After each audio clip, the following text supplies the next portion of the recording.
श्रीराम जय जय राम। श्री अनंतकोटी ब्रह्मांड नायक राजाधिराज सच्चिदानंद सद्गुरु श्री ब्रह्मचैतन्य महाराज की जय। जय जय रघुवीर समर्थ।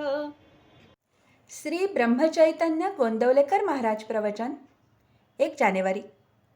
नाम हे परमात्मा स्वरूपच आहे। नाम म्हणजे भगवंताचे नाव। साधन या दृष्टीने देवाच्या निरनिराळ्या नावात फरक नाही। नाम हा जीव आणि शिव यांच्यामधला दुवा आहे। नाम हे साधनही आहे आणि साध्यही आहे। नाम सगुण आहे आणि निर्गुणही आहे।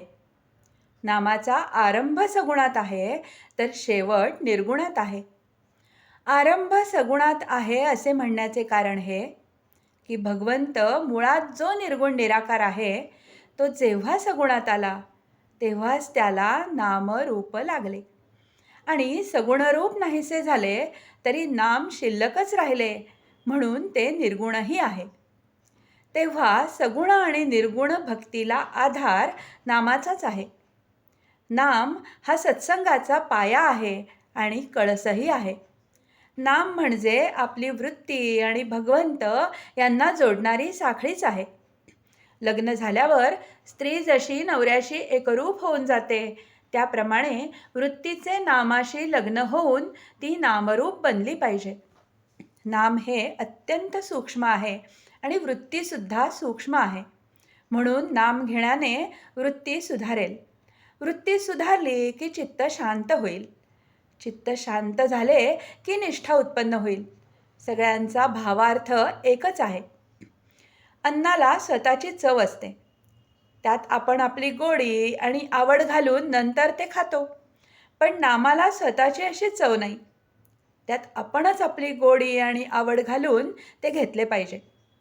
आपण जितकी जास्त गोडी त्यात घालू तितके ते अधिक गोड वाटेल। पंढरपूरला जायला पुष्कळ रस्ते आहेत, परंतु सर्वांना शेवटी बारीतून जाऊनच दर्शन घ्यावे लागते। त्याप्रमाणे इतर साधने जरी केली तरी नामसाधन केल्यावरच आत्मस्वरूपाची प्राप्ती होते। आपण नाम घ्यावे, ते आपणच आपल्या कानाने ऐकावे आणि ते घेता घेता शेवटी स्वतःला विसरून जावे, हाच नामसाधनेतला आनंदाचा मार्ग आहे। जसे आपलेपण आपल्या नावात आहे तसे देवाचे देव पण त्याच्या नामात आहे। आपण आज जे नाम घेतो तेच नाम शेवटपर्यंत कायम राहते, परंतु देहबुद्धी जसजशी कमी होत जाईल तसतसे नाम अधिकाधिक व्यापक आणि अर्थगर्भ बनत जाते आणि शेवटी नाम हे परमात्मा स्वरूपच आहे असा अनुभव येतो। पाणी हे जसे शरीराचे जीवन आहे तसे नाम हे मनाचे जीवन बनले पाहिजे। नाम इतके खोल गेले पाहिजे की प्राणाबरोबरच ते बाहेर पडावे। अंतकाळी अगदी शेवटी सुटणारी वस्तू म्हणजे भगवंताचे नाम पाहिजे। नामातच शेवटचा श्वास गेला पाहिजे। आजचे बोधवचन। नामात एका आनंदाशिवाय दुसरे काही नाही। जानकी जीवन स्मरण। जय जय राम।